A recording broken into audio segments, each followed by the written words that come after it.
Welcome to 12 TV. ముందుగా headlines చూద్దాం.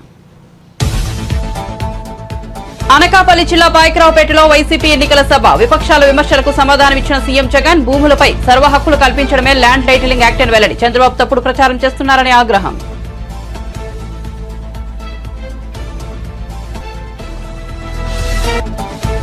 కోనసీమ జిల్లా మండపేటలో వారాహి విజయవేరి సభ. మన ఆస్తి పత్రాలపై జగన్ హక్కు ఏంటన్న పవన్ కళ్యాణ్. ఈ విషయంపై ప్రజలు నిలదీయాలని పిలుపు. జగన్ కు వైసీపీకి ప్రజలు పొలిటికల్ హాలిడే ప్రకటించాలని వ్యాఖ్యలు.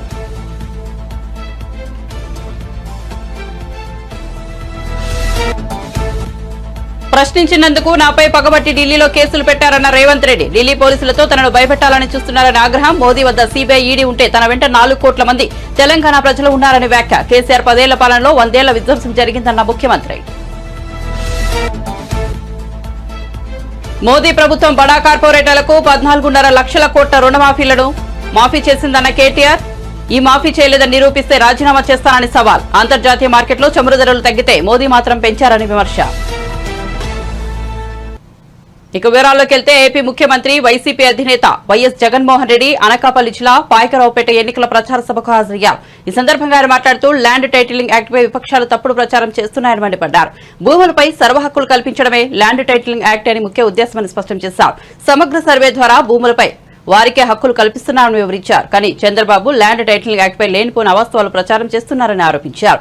జగన్ క్యారెక్టర్ ఏంటో రాష్ట్ర ప్రజలందరికీ తెలుసని, జగన్ భూములు ఇచ్చేవాడే కానీ భూములు లాగేసుకునేవాడు కాదని స్పష్టం చేశారు. ప్రతి నెల 2000 రూపాయలు నిరుద్యోగ భృతి అన్నాడు. నేను అడుగుతా ఉన్నా 5 సంవత్సరాలు చంద్రబాబు పాలన అంటే 60 నెలలు ఇంటూ నెలకు 2000 రూపాయలు అంటే ప్రతి ఇంటికి 1,20,000 రూపాయలు ఎవరికి ఇచ్చాడు అని అడుగుతా ఉన్నారు. మీ బిడ్డ 2 చేతులు పైకెత్తాలి.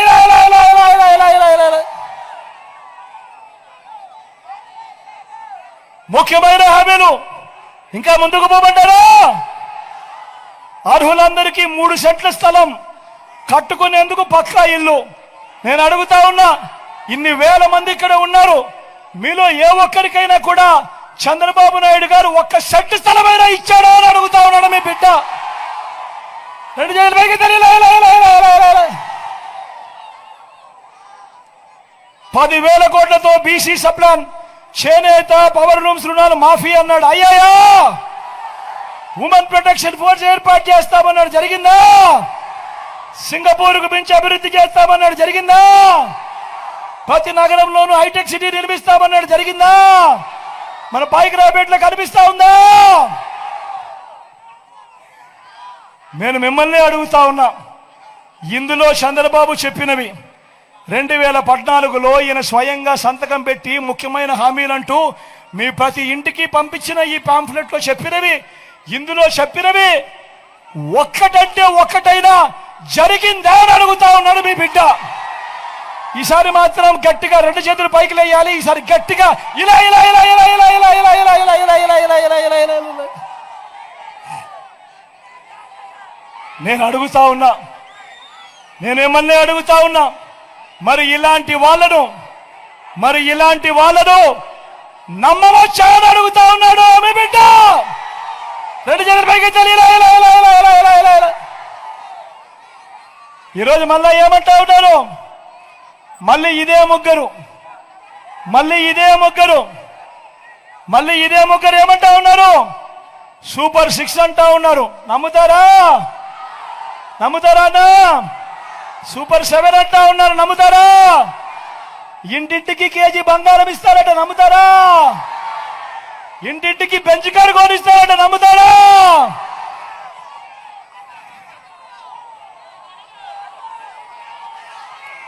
ఆలోచన చేయమని మిమ్మల్ని అందరినీ కూడా కోరుతా ఉన్నా. ఇలాంటి అబద్ధాలు, ఇలాంటి మోసాల మధ్య ఎన్నికలు జరుగుతూ ఉన్నాయి. మీ అందరితో కూడా ఒకటే చెప్తా ఉన్నా, వాలంటీర్లు మళ్ళీ ఇంటికే రావాలన్నా, పేదవాడి భవిష్యత్ మారాలన్నా, లంచాలు వివక్ష లేని పాలన జరగాలన్నా, పథకాలన్నీ కొనసాగాలన్నా, మన బడులు, మన పిల్లలు బాగుపడాలన్నా, మన వ్యవసాయము, మన హాస్పిటల్లు మెరుగుపడాలన్నా ఏం చేయాలి? 2 బటన్లు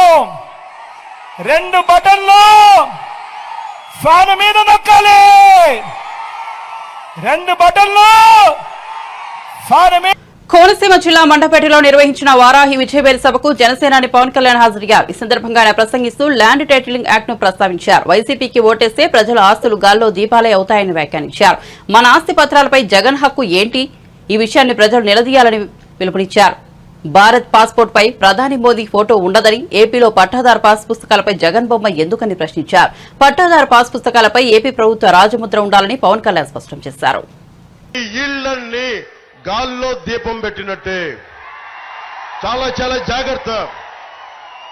వైసీపీ మద్దతుదారులు కూడా చెప్తా ఉన్నా, వైసీపీ ఎమ్మెల్యే పాపం వాలంటీర్ని కొట్టాడు, సొంత పార్టీ మనుషులనే కొట్టాడు. రేపొద్దున మీ ఆస్తులను దోచాడు ఎంత పని వాళ్ళకి. రేపొద్దున మేము అండగా ఉండాల్సి వస్తుంది. అలాంటి పరిస్థితులు లేకుండా నేను మంచిగా చెప్తున్నా, మర్యాదగా చెప్తా ఉన్నా, land titling act is not land titling act, it is Jagan's land grabbing act. మీ ఆస్తుల్ని దోచేయడానికి చట్టం తీసుకొస్తున్నాడు. మాట్లాడితే కేంద్రం తీసుకొచ్చింది అంటాడు. కేంద్రం చాలా ముసాయిదాలు ఇస్తుంది. ఈ చట్టాల రూపకల్పనకి మీ అభిప్రాయం అడుగుద్ది, ఇంప్లిమెంట్ చేయమని అడగల కేంద్ర ప్రభుత్వం. అందుకని దయచేసి మీ ఆస్తుల్ని పరిరక్షించుకోవడానికి మేము చేస్తున్న కూటమి చేస్తుంది ఏంటంటే, రాగానే ల్యాండ్ టైటిలింగ్ యాక్ట్ ని రద్దు చేస్తాం. ఆ మాట ఇచ్చాను, అదే దాన్ని మేము కూటమిలో మనకి మేనిఫెస్టోలో పెట్టాం.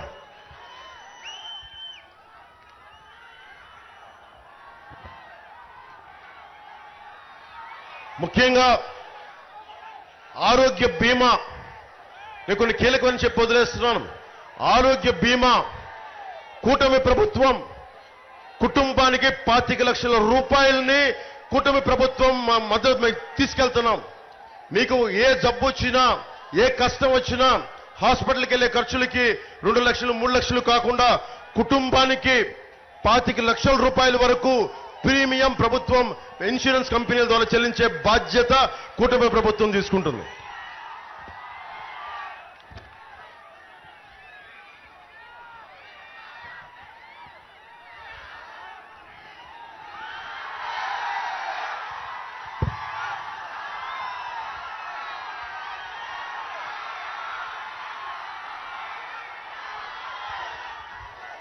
నేను ఎన్ని చెప్పినా, ఎన్ని మాటలు ఇచ్చినా కానీ నన్ను మీరు ఒకటే నమ్మండి. మీరందరూ నన్ను నమ్ముతారు కదా. మీరు నమ్మే కదా నా దగ్గరికి వచ్చారు. ఈరోజు అడుగుతున్నా, నేను నా కోసం అడగట్లా ఓటు. నాకు మీరు 10 సంవత్సరాలు 2019లో భవన నిర్మాణ కార్మికులు వచ్చి, అన్న మా కడుపు కాలిపోతుంది, చచ్చిపోతున్నామంటే నేను విశాఖలో వచ్చి భవన నిర్మాణ కార్మికుల సంక్షేమం కోసం నేను నిలబడ్డా. ఒక్కళ్ళు రాలేదు ఆ రోజున, అందరూ భయపడ్డారు. ఒక్క దమ్ము ధైర్యంతో నిలబడింది ఒక్క జన సైనికులు రోడ్ల మీదకి వచ్చారు. ఆ రోజున వీర మహిళలు రోడ్ల మీదకి వచ్చారు. జనసేన ఈ రాష్ట్రానికి వెన్నెముకలో ధైర్యం కూరి కూరి కూరి కూరి నింపింది. అదే కూటమికి బలం అయింది. అందుకని మీకు మాటిస్తున్నా, నేను ఈరోజు ఓటు అడుగుతున్నా, కూటమికి మద్దతు ఇవ్వమని అడుగుతున్నా. బాధ్యత నేను తీసుకుంటా. నేను పిఠాపురం నుంచి పోటీ చేస్తున్నా. నాకు నియోజకవర్గ ప్రజలు ఒకటే చెప్తున్నారు, అన్నదమ్ములు, అన్న నేను 1,00,000 మెజారిటీతో గెలిపిస్తామని. మీకు ఎన్ని సమస్యలున్నా మీరు గుర్తుపెట్టుకోండి, ఒక్క పదవి లేకుండా, ఒక్క ఎమ్మెల్యే లేకుండా నేను దశాబ్దం మీకోసం ఒళ్ళు వంచి గుడ్డలా పనిచేశాను మీకోసం. ఈ రోజున నేను కూటమికి సీఎం రమేష్ గారికి కానీ, సుందరపు విజయ్ కుమార్ గారికి కానీ నేను ఓట్లు అడగట్లా. నేను మీ భవిష్యత్తు కోసం కూటమికి ఓటెయ్యమని చెప్పి నేను అభ్యర్థిస్తున్నాను, ఆర్థిస్తున్నాను. మీ భవిష్యత్తు కోసం ఓటు వేయమని ఆర్థిస్తున్నాను. మీ భవిష్యత్తు కోసం. ఏ భవిష్యత్తులో, ఏ 100 రోజుల్లో, వచ్చిన 100 రోజుల్లో ఎవడైతే గంజాయి సాగు చేశాడో వాళ్ళందరినీ రోడ్ల మీద నడిపించి, మోకాళ్ళ మీద నడిపించి తొక్కు నార తీస్తాం ఒక్కొక్కడికి. రిజర్వేషన్లపై తాను ప్రశ్నించినందుకు గాను ప్రధాని నరేంద్ర మోదీ కేంద్ర మంత్రి అమిత్ షా తనపై పగబట్టి ఢిల్లీలో కేసు పెట్టారని తెలంగాణ ముఖ్యమంత్రి రేవంత్ రెడ్డి అన్నారు. ఈడీ, సీబీఐ, ఐటీతోనే కాదు ఢిల్లీ పోలీసులతో తనను భయపెట్టాలని చూస్తున్నారని, కానీ తాను భయపడే వ్యక్తిని కాదన్నారు. కేసీఆర్ తనను చర్లపల్లి జైలుకు పంపిస్తే కొట్లాడామని, మోదీ దగ్గర సీబీఐ, ఈడీ పోలీసులు ఉండవచ్చు, కానీ తన వెంట 4 కోట్ల తెలంగాణ ప్రజలు ఉన్నారన్నారు. బుధవారం ఆయన ఎన్నికల ప్రచారంలో భాగంగా జగిత్యాల జిల్లా కోరుట్లలో నిర్వహించిన జనజాతర సభలో పాల్గొన్నారు. మీకు ఉద్యోగాలలో రిజర్వేషన్లు ఇచ్చి ఇవాళ మీకు రాజకీయాలలో రిజర్వేషన్లు ఇచ్చినందుకే అట్లూరి లక్ష్మణ్, కవంపల్లి సత్యనారాయణ, మేడిపల్లి సత్యం లాంటి వాళ్ళు ఎమ్మెల్యేలు, విప్పులైన దామోదర్ రాజ నరసింహ గారు మంత్రి అయిండు, బట్టి విక్రమార్క గారు ఫిర్యాదుదారంటే కేంద్ర హోంశాఖను స్వయంగా పోయి రేవంత్ రెడ్డి బీసీలను, ఎస్సీలను, ఎస్టీలను జాగృతం చేస్తుండు. వాళ్ళ రిజర్వేషన్ల రద్దు మీద ఊరూరు తిరిగి ప్రచారం చేస్తుండు. ఆయనను అర్జెంటుగా అరెస్టు చేయాలని ఢిల్లీలో కేసు పెట్టారు.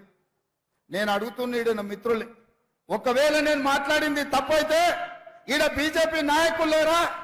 ఈడ మీ ఎంపీ ధర్మపురి అరవిందే బీజేపీ కదా, పక్కన బండి సంజయ్ బీజేపీ కదా, ఆ పక్కన కిషన్ రెడ్డి గారు కేంద్ర మంత్రి కదా.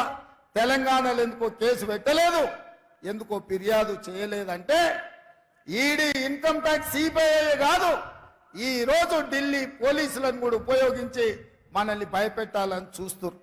నేను అడుగుతున్న మిత్రులారా, ఇక్కడ చాలా మంది యువకులు 10 ఏళ్ళు చంద్రశేఖరరావు చేసింది ఇదే కదా.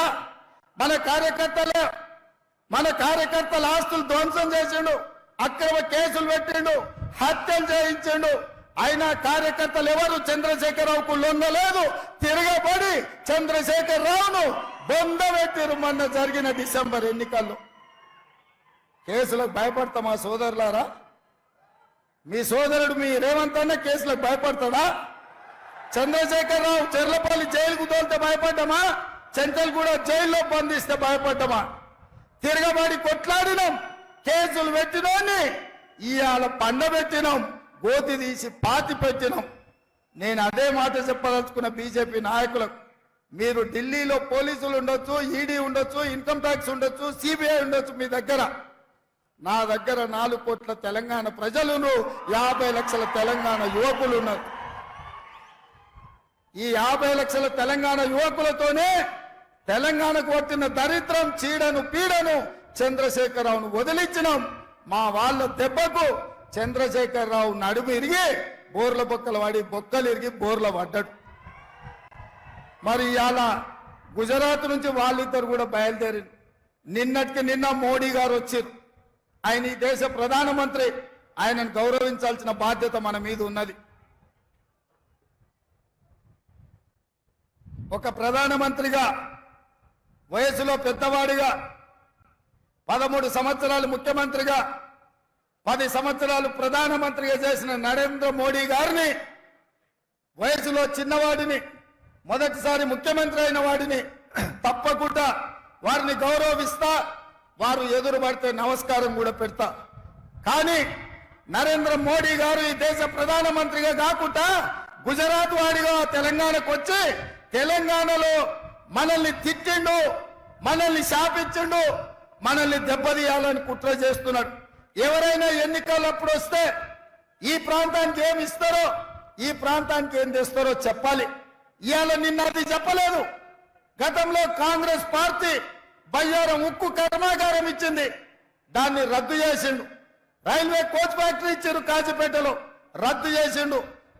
ITIR కారిడార్ ఇచ్చిండు, రద్దు చేసిండు. IIM IITలు ఇచ్చిండు, రద్దు చేసిండు. పాలమూరు రంగారెడ్డి ఎత్తిపోతల పథకానికి జాతీయ హోదా ఇస్తే రద్దు చేసిండు. అంతెందుకు, మీ గుండె బాండ్ పేపర్ రాసిచ్చాడు, 5 రోజులలో పసుపు బోర్డు ఇస్తా అని. 5 ఏళ్ళైనా ఇయ్యలే. నరేంద్ర మోడీ గారు ఏమైనా అది చెప్తారేమని నేను అనుకున్నా. నిజామాబాద్కు పసుపు బోర్డు ఇస్తా అన్నాం, ఇస్తున్నాం తీసుకోండి ఆ రైతులకు అని. చక్కెర కర్మాగారాన్ని ఇయ్యాలొచ్చి మాటలు చెప్తున్నాడు ఆయన. పసుపు గిట్టుబాటు ధర లేదు, ఎర్రజొన్నలు గిట్టుబాటు ధర లేదు, మొక్కజొన్న గిట్టుబాటు ధర లేదు. మీ చెరుకు కర్మాగారం తెరిచే పరిస్థితులు లేవు. ఇవేవి చెప్పలే. కాంగ్రెస్ పార్టీని ఈ దేశంలోనే లేకుండా చెయ్యాలి అని వారు అంటున్నారు. కాంగ్రెస్ ముక్త భారత్ అంటున్నాడు. నేను అడుగుతున్నా, కాంగ్రెస్ ముక్త భారత్ అంటే మేము ఇచ్చిన రిజర్వేషన్లు రద్దు చేయడమే కదా.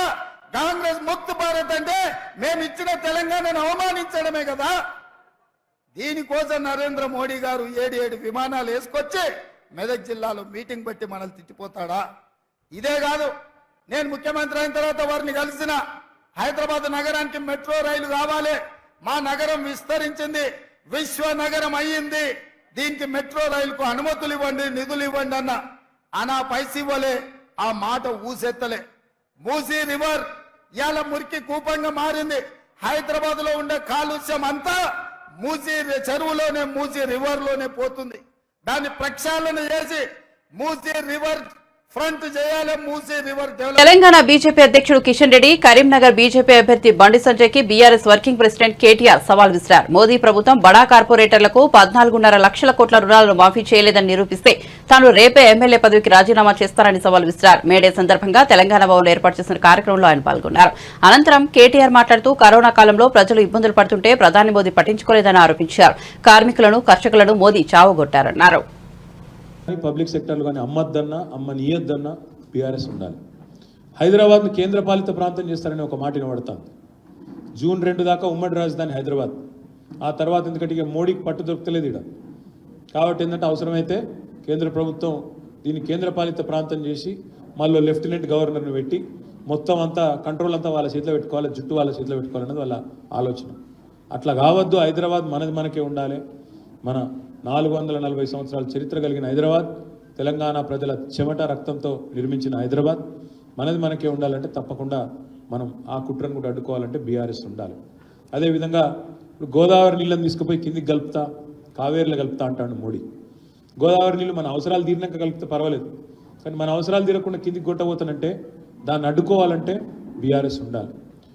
కొంతమంది బీజేపీ ఎంపీలు చెప్తున్నారు, ఖుల్లా చెప్తున్నారు, రాజ్యాంగాన్ని తీసేస్తాం, రిజర్వేషన్లు ఎత్తేస్తాం అంటున్నారు. ఎస్సీ ఎస్టీ రిజర్వేషన్లు కానీ, ముస్లిం మైనార్టీలకు ఇచ్చిన రిజర్వేషన్లు కానీ తీసేస్తామని మాట్లాడుతున్నారు. మరి అట్లాంటి దుర్మార్గాన్ని, అరాచకాన్ని అడ్డుకోవాలంటే గులాబీ జెండా పార్లమెంట్లో ఉండాలి, ఎగరాలి, వీళ్ళతో కాదు. అందుకే నేను మిమ్మల్ని మనస్ఫూర్తిగా కోరేది, ఇంకా చెప్పాలంటే చాలా ఉంది, కానీ ఈసారి బీజేపీ గెలిస్తే మాత్రం సింగరేణి ఉండదు. ఈసారి బీజేపీ గెలిస్తే నవరత్నాలు ఉండయి, మహారత్నాలు ఉండయి, ఏ రత్నాలు ఉండయి, అన్నీ అమ్మేస్తాడు. వాళ్ళ దోస్తుకి ఇష్టమైన దోస్తుకు మొత్తం కట్టబెడతాడు. మళ్ళీ పైసలు కూడా వేరేటోళ్ళే కావు, మీ పైసలే పెట్టి మీ వెళ్తూ మీ కంటినే ఓడిపిస్తాడు. మీ ఈపీఎఫ్ పైసలే, మీ ఎల్ఐసి పైసలే, మన దగ్గర పెట్రోల్ డీజిల్ మీద దోచిన పైసలే వాళ్ళ పెద్ద పెద్ద దోస్తులకు వాళ్ళ జేబులలో పెట్టి మళ్ళీ వాళ్ళతోనే కొనిపించి ఇంత అద్భుతమైన నాటకాన్ని మోడీ గారు తీసుకొస్తారు. నేను మీ అందరితో మనస్ఫూర్తిగా ప్రార్థించేది, కార్మికులు బాగున్న నాడే, పరిశ్రమలు బాగున్న నాడే, మనం సంపద సృష్టించిన నాడే, కులాలు మతాలకు అతీతంగా మనం కలిసికట్టుగా ముందుకు కదిలినాడే జాతి నిర్మాణం జరుగుతుంది తప్ప, లేకపోతే ఎంతసేపు కులాలు మతాల పేరిట, జాతుల పేరిట విడిపోయి కొట్లాడుకుంటే ఎన్నటికి కూడా మనం ఆశించిన, మన పిల్లలకు కూడా మనం ఆశించిన భారతదేశాన్ని మనం అందించలేము. దయచేసి మీతో ప్రార్థన, కులము మతము జాతి అది అందరికీ ఉంటుంది. ఎవరు ఏ కులంలో పుట్టాలి, ఏ మతంలో పుట్టాలి మన చేతిలో లేని పని. కానీ ఇవాళ వాటిని అడ్డం పెట్టుకొని రాజకీయం చేసే సన్నాసులను మాత్రం ఒక అంట కనిపెట్టాలి. తప్పకుండా వాళ్ళకు బుద్ధి చెప్పాలి. చెప్పకపోతే ఎంతసేపు వీటిని అడ్డం పెట్టుకునే ఏ పని చేయకుండా వీటిని అడ్డం పెట్టుకునే తమ కార్యక్రమాలు నిర్వహించుకుంటూ ఉన్నారు. దీనికి అడ్డుకట్ట వేసి తప్పకుండా ఇటు రాష్ట్రంలో అరిచేతిలో వైకుంఠం చూపి గెలిచొచ్చిన కాంగ్రెస్కు కానీ, అటు 2014లో మోసం చేసిన బడాబాయ్, ఇప్పుడు ఇక్కడున్న చోటాబాయ్, బడాబాయ్ చోటాబాయ్కి ఇద్దరికి కూడా మరి బుద్ధి చెప్పాల్సిన బాధ్యత మా కార్మిక సోదరులే తీసుకోవాలని కోరుతూ, మీ స్ఫూర్తి మా సోదరుడు చెప్తున్నాడు, బీఆర్ఎస్ గవర్నమెంట్లో వాటర్ వర్క్స్ ఉద్యోగులకు కూడా హెల్త్ కార్డులు ఇప్పించినామని. చాలా చేసినామన్నా, ఇట్లా చాలా చేసినాం కానీ చెప్పుకోలేము మనం, అదో బాధ కాదు. అది కూడా అసలు విషయాలు చెప్తాను. చాలా పని చేసినాం. ఇప్పుడు నేను చెప్పిన మస్తు చదివినా, మీకే తెలియపాయి, అది మా కార్మిక విభాగానికి తెలియపాయి. మీరు ఎప్పుడు చెప్పాలి కిందికి? వాస్తవం చెప్పుకోలేము మనం, చేసినాం చాలా చెప్పుకోలే. సోషల్ మీడియాలో మల్లన్న పుల్లన్న తిరుగుతుంటే, వాడు తీయడు బుల్లెట్ మాటలు మాట్లాడుతుంటే ఈయన నెత్తి ఖరాబ్ చేసుకున్నాం. వాస్తవం అది. కాబట్టి చేసిన పని కూడా చెప్పుకోలేము మనం చక్కగా. ఇప్పుడు చేయాల్సింది ఏంటంటే పోరాటాలు చేయడంతో పాటు, చేసిన పని చెప్పుకోవడంతో పాటు రేపేం చేస్తామో కూడా చెప్పాలి. తప్పకుండా ప్రజల పక్షాన్ని నిలబడుతూ కార్మిక ఉద్యమాలకు కూడా నేను కూడా అండగా వ్యక్తిగతంగా ఉంటానని చెప్పి కూడా మళ్ళొకసారి తెలియజేస్తూ, నాకు కొద్దిగా ఆరోగ్యం బాగాలేదు కాబట్టి నాకు పోయేందుకు అనుమతి ఇవ్వాలని కూడా కోరుతూ, జై తెలంగాణ.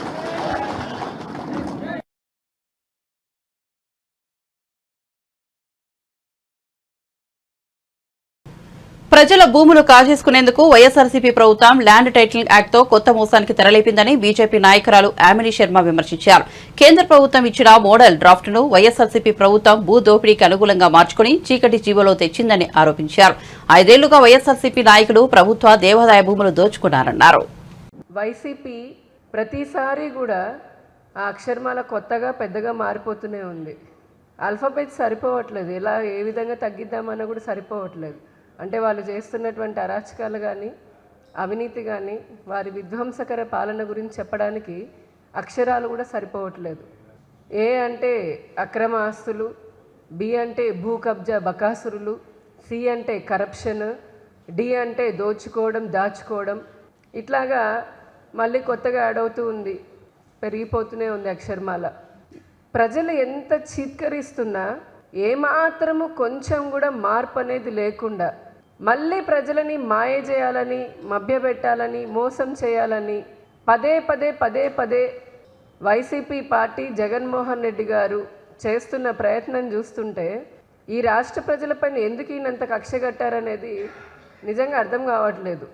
ల్యాండ్ టైటిలింగ్ గురించి వచ్చేటప్పటికీ ప్రజలందరూ కూడా వ్యతిరేకిస్తూ మా భూములపైన మా పత్రాలపైన నీ పెత్తనమేంది బాబు అని చెప్పని, నీ ఫోటో ఏంది, నీ స్టిక్కర్ ఏంది, స్టిక్కర్ల గోల్ ఏంటి, మీ ప్రచార పిచ్చేంటి అని చెప్పని ప్రజలు నిలదీస్తూ ఉన్నారు. దాని నుంచి తప్పించుకోవడం కోసం ప్రజలకి గుట్టు రట్టు అయిపోయింది. వారు ఇప్పటి వరకు లోపల జీవోలు ఇచ్చుకొని పైకి ఏమీ లేదు, అంతా బాగానే ఉంది, మేము ప్రజల కోసమే చేస్తున్నాము, రైతుల కోసం మంచి చేయబోతున్నాము నాటకాలు ఆడుతూ మోసపు మాటలు చెప్తూ లోపల చాప కింద నీరులాగా ఈ రాష్ట్ర ప్రజల యొక్క భూముల్ని నాక్కునే విధంగా ఒక పెద్ద కుట్రకి పన్నాగం పన్నుతున్నారు అనేది బహిర్గతం కాగానే ఇప్పుడు మళ్ళీ భుజాలు తడిమేసుకుంటూ కేంద్రం పైన నెట్టేస్తున్నారు. కేంద్రం చెప్పింది కాబట్టి మేము కూడా మొట్టమొదటి రాష్ట్రము ఇంప్లిమెంట్ చేస్తున్నామని. నీతి ఆయోగ్ చెప్పింది ఒకటైతే దాన్నే ఇంప్లిమెంట్ చేస్తున్నాము అని చెప్పని ప్రజల్ని మోసం చేస్తున్నారు. ఇక్కడ ఇప్పటి వరకు కొన్ని లక్షల ఎకరాల ప్రభుత్వ భూముల్ని దాదాపు కబ్జా చేసేశారు. దేవాదాయ భూములు చూడండి, 4 లక్షల ఎకరాల దేవాలయ భూములు 40,000 ఎకరాల పైగా కనిపించట్లేదని చెప్పని ఆ శాఖ మంత్రి చెప్తున్నాడు. విశాఖ చూడండి, అమరావతి చూడండి, రాష్ట్రంలో ఏ మూల చూసినా ప్రభుత్వ భూముల్ని అక్రమంగా ఈ 5 ఏళ్లలో అడ్డగోలుగా కబ్జా చేసి పడేశారు వైసీపీ నాయకులు. ప్రైవేటు వాళ్ళవి చూసాము, విశాఖలో చూసాము, చాలా చోట్ల చూసాము. బెదిరించి వారిని భయపెట్టి భయభ్రాంతులకి గురి చేసి రకరకాలుగా హింస పెట్టి ప్రైవేటు వాళ్ళ భూముల్ని కూడా తీసుకోవడం చూసాం. ఈ చట్టం పేరుతో మీరు చేయబడినటువంటి కుట్రని ఇక్కడ ఉన్నటువంటి కూటమి ఎదుర్కొని ప్రజలకి వాస్తవాలని చెప్పడం జరుగుతుంది. భారతీయ జనతా పార్టీ 400 సీట్లు గెలిచి ఎస్సీ, ఎస్టీ, బీసీల రిజర్వేషన్ తొలగించాలని కుట్ర పడుతోందని మంత్రి పొన్నం ప్రభాకర్ ఆరోపించారు. ఆదాని అంబానీలకు దేశాన్ని అప్పగించాలని బీజేపీ యోచిస్తోందని విమర్శించారు. సిరిసిల్లలో మీడియాతో మంత్రి మాట్లాడారు. కేంద్రంలో కాంగ్రెస్ అధికారంలోకి వస్తేనే రాష్ట్రానికి అవసరమైన నిధులు అందుతాయని చెప్పారు. దేశంలో ఉన్న మేధావులు, దేశంలో ఉన్నటువంటి అనేక మంది ప్రజాస్వామికవాదులు ఎందుకు ప్రధానమంత్రి గారికి 30 సంవత్సరాల తర్వాత ఇంత కంఫర్టబుల్ మెజారిటీ ఇచ్చిన తర్వాత కూడా ఆయన దేశంలో ఉన్నటువంటి ఆస్తి సంపద అంతా ఆదాని అంబానీకి అప్పచెప్పుకుంటూ కూడా అన్ని ప్రతిపక్షాలు ఇండియా కూటమి చెప్తే కూడా ఆయన నియంతృత్వంగా పోతా ఉన్నాడు. ఎందుకు ఇంత మొండిగా అబ్కి బార్ 400 అంటుండని అనేకమైనటువంటి విశ్లేషణలు, చర్చలు జరిగితే అందులో నుంచి వచ్చినటువంటి అంశం ఏంటంటే ప్రధానమంత్రి గారు 400 సీట్లు గెలిచినట్టయితే రాజ్యాంగాన్ని మార్చి ఏ డాక్టర్ బాబాసాహెబ్ అంబేద్కర్ గారు రచించారో ఆ రాజ్యాంగ మార్పు ద్వారా ఇప్పుడు అనుభవిస్తున్నటువంటి ఎస్సీ, ఎస్టీ, బీసీల రిజర్వేషన్లు తొలగించవచ్చు. పార్లమెంటులో ఉన్నటువంటి 3వ వంతు ఓటింగ్ ద్వారా 543లో 400 మెజారిటీ ఉంటే ఆయన పార్లమెంటులో ఉన్నటువంటి రాజ్యాంగాన్ని మార్పు చేసుకొని భవిష్యత్తు కాలంలో నియంతలాగా ఉండాలి. దేశంలో ఉన్న సంపదను ఆదాని, అంబానీ, గుజరాత్ కుటుంబాలకు అప్పచెప్పాలి. ఎక్కడ కూడా దేశంలో ఉన్నటువంటి దళితులు, గిరిజనులు, బలహీన వర్గాలు తినడానికి అవకాశం లేదు అనేటువంటి ఆలోచనతోటి మాత్రమే అబ్కి బార్ 400 అన్నాడు అనేటువంటి ఒక మాట రావడము క్షేత్రస్థాయిలో. ఏ ఒక్క దళితుడు ఉత్తర భారతంలో ఓటేస్తలేడు. ఏ ఒక్క బలహీన వర్గాల వాళ్ళు కూడా 4 లక్షలతో గెలిచిన బీజేపీ సీట్లో 50,000 లక్షతో ఓడిపోతున్నాయని సెంట్రల్ ఇంటెలిజెన్స్ మొత్తం యావత్ అన్ని సంస్థలు చెప్తుంటే ప్రధానమంత్రి ఆందోళనకు పడి అసహనానికి గురై ఈ దేశంలో కాంగ్రెస్ వస్తే ఆస్తులు ముస్లింలకు వస్తారు ఒకరోజు అన్నాడు, రెండో రోజు మంగళసూత్రాలు గుంజుకుంటుంది అంటున్నాడు, మూడో రోజు ఆస్తులు గుంజుకొని బంగాళాలని మీ అన్ని గుంజుకుంటాయి అంటుండు, నాలుగో రోజు అర్బన్ ఒక ప్రధానమంత్రి స్థాయి అర్బన్ టెర్రరిజం అర్బన్ నక్సలిజం వస్తూ అంటున్నాడు, అర్బన్ చాయిస్ చదవని అంటుండు. ఇవాళ కొత్తగా రాష్ట్రంలోకి వచ్చింది నారాయణ ఖేడ్ అక్కడ అంటాడు ఆర్ఆర్ ట్యాక్స్ వసూలు చేస్తున్నట్టుండు. ప్రధానమంత్రి స్థాయికి ఇక్కడి దాకా దిగజారిపోయిన ఆఖరికి మామూలు 3 సార్లు ఓడిపోయిన కార్పొరేటరో వార్డు మెంబరో కూడా అటువంటి మాటలు మాట్లాడాడు. అక్కడ దిగజారిపోయింది ఇవాళ ప్రధానమంత్రి.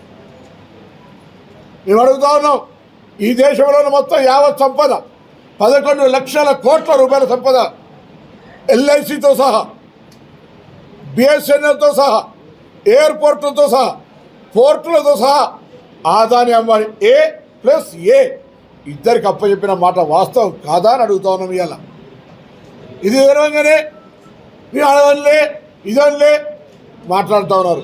నేను అడుగుతాను, ఇలా భారతీయ జనతా పార్టీ ఒక్క సీటు గెలిచినా భవిష్యత్తు కాలంలో ఎస్సీ ఎస్టీ బీసీ రిజర్వేషన్లు ఉంటాయని చెప్పే ధైర్యం ఇప్పుడు పోటీ చేస్తున్న బీజేపీ అభ్యర్థులకు ఉందా? నేను అటుగా చెప్తానే, ఆనాడు మండల్ కమిషన్ తెస్తే అద్వానీ గారు కమండల్ యాత్ర పెట్టి దేశం మొత్తం అల్లకల్లలో చేసి మండల కమిషన్ అమలు కాకుండా చేసినాడా లేదా? అదేవిధంగా ఆర్ఎస్ఎస్ చీఫ్ మోహన్ భగవత్ గారు ఈ దేశంలో రిజర్వేషన్ రహిత భారతదేశానికి తీసుకొస్తామని చెప్పిండా లేదా? మొన్నటికి మొన్న రాహుల్ గాంధీ గారి దేశంలో ఎవరు ఎంతున్నారో వారికంతా జితనా ఆబాది ఉతనా ఇచ్చాదారి అంటే ఆ కులగణనకు ముఖ్యమంత్రి హోదా స్థాయిని దిగజార్చేలా రేవంత్ రెడ్డి మాట్లాడుతున్నారని బీజేపీ రాజ్యసభ సభ్యుడు లక్ష్మణ్ విమర్శించారు. ఆయన మాటల్లో పసలేదని ప్రజలు గుర్తించారన్నారు.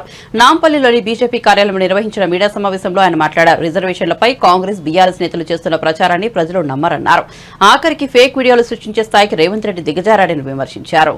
10 ఏళ్లుగా కాంగ్రెస్ పార్టీ కేంద్రంలో అధికారంలో దూరంగా ఉండడము, ఈసారి ఇలాగైనా అధికారంలో రావాలనేటువంటి పగటి కలలు కంటూ ప్రజల నుంచి మాత్రం ఏమాత్రం కూడా కాంగ్రెస్ పట్ల విశ్వసనీయత లేకపోవడము, వారు చేసే ప్రచారాలకు ప్రజలే చీత్కారాలే ఎదురు కావడం, 10 ఏళ్ల మోదీ పాలన పైన విమర్శలు చేయడానికి, అవినీతి పట్ల గాని అభివృద్ధి పట్ల గాని పేదల సంక్షేమం పట్ల గాని ఏ రంగంలో కూడా వారికి తప్పు పట్టేటువంటి అవకాశమే దొరకటం లేదు. దీంతో కంగారెత్తినటువంటి కాంగ్రెస్ పార్టీ అబద్దాలని అస్త్రాలుగా చేసుకుని భారతీయ జనతా పార్టీ పట్ల బుడ్డ జల్లే కార్యక్రమం, బట్టకాల్చి మీద వేయడం అనేది పదే బీజేపీ ఎస్సీ ఎస్టీ బీసీల రిజర్వేషన్లు రద్దు చేస్తుందని, అందుకనే 400 సీట్లు ఇవాళ సాధిస్తామని బీజేపీ ప్రచారం చేస్తుందని చెప్పి వారు మాట్లాడడం, చివరికి ఆర్ఎస్ఎస్ ను కూడా ఈ ప్రచారంలోకి లాగడము, ఆర్ఎస్ఎస్ కూడా రాజకీయ రంగు పులిమేటువంటి మరి కుట్రలు కుతంత్రాలు కూడా పన్నడం, ఇంత పెద్ద ఎత్తున ప్రచారం చేసినా ప్రజలు ఇవాళ నమ్మడానికి సిద్ధంగా లేరు. చివరికి ఆర్ఎస్ఎస్ చీఫ్ స్వయంగా మోహన్ భగత్ గారు కూడా రిజర్వేషన్లకు మేము వ్యతిరేకం కాదు, ఈ సమాజంలో వివక్షత కొనసాగేటువంటి పరిస్థితి ఉన్నంత కాలం కూడా రిజర్వేషన్లు కొనసాగాలని చెప్పి ఖరాఖండిగా గంటా పదంగా ముక్కు సూటిగా మరి వాళ్ళ ఆర్ఎస్ఎస్ చీఫ్ చెప్పడంతో నేను రేవంత్ రెడ్డి గారిని అడుగుతున్నాను, ముఖ్యమంత్రి రేవంత్ రెడ్డి గారు మీరు తల ఎక్కడ పెట్టుకుంటారో ఒకసారి ఆలోచన చేయండి. ముఖ్యమంత్రి అయ్యుండి కూడా రేవంత్ రెడ్డి గారు ఏ రకంగా ఆ ముఖ్యమంత్రి స్థాయిని దిగజార్చే విధంగా కనీసం నైతిక విలువలు కూడా పాటించకుండా ఏ రకంగా ఇవాళ అబద్దాలనే ప్రచార అస్త్రాలుగా చేసుకొని చివరికి చెబితే నమ్మటం లేదు ప్రజలు, ఎంత ఊక దంపుడు ఉపన్యాసాలు మాటల తూటాలు పీల్చినా ఇవాళ అందులో పసలేదు అని గ్రహించిన ప్రజలు చూసి ఈరోజు ఫేక్ వీడియోలు సృష్టించే స్థాయికి ఇవాళ మరి దిగజారనంటే రేవంత్ రెడ్డి గారు మరి క్షమాపణ చెప్పాలి. పదే రాజ్యాంగాన్ని మారుస్తామని చెప్పి విష ప్రచారం అయితే చేస్తున్నారో ప్రధానమంత్రి నరేంద్ర మోడీ మొదలుకొని అమిత్ షా గారు, జేపీ నడ్డా గారు, పార్టీ యంత్రాంగం అంతా కూడా ఇవాళ చాలా స్పష్టంగా కుండ బద్దలు కొట్టి ఇవాళ రాజ్యాంగం పట్ల మాకున్నటువంటి గౌరవాన్ని వ్యక్తపరుస్తుంది. బులెటిన్ ముగించే ముందు హెడ్లైన్స్ మరోసారి చూద్దాం. అనకాపల్లి జిల్లా పాయకరావుపేటలో వైసీపీ ఎన్నికల సభ. విపక్షాల విమర్శలకు సమాధానమిచ్చిన సీఎం జగన్ భూములపై సర్వ హక్కులు కల్పించడమే ల్యాండ్ టైటిలింగ్ యాక్ట్ అని వెల్లడి. చంద్రబాబు తప్పుడు ప్రచారం చేస్తున్నారని ఆగ్రహం.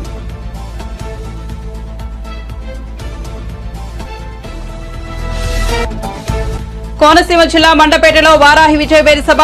మన ఆస్తి పత్రాలపై జగన్ హక్కు ఏంటన్న పవన్ కళ్యాణ్. ఈ విషయంపై ప్రజలు నిలదీయాలని పిలుపు. జగన్ కు వైసీపీకి ప్రజలు పొలిటికల్ హాలిడే ప్రకటించాలని వ్యాఖ్యలు.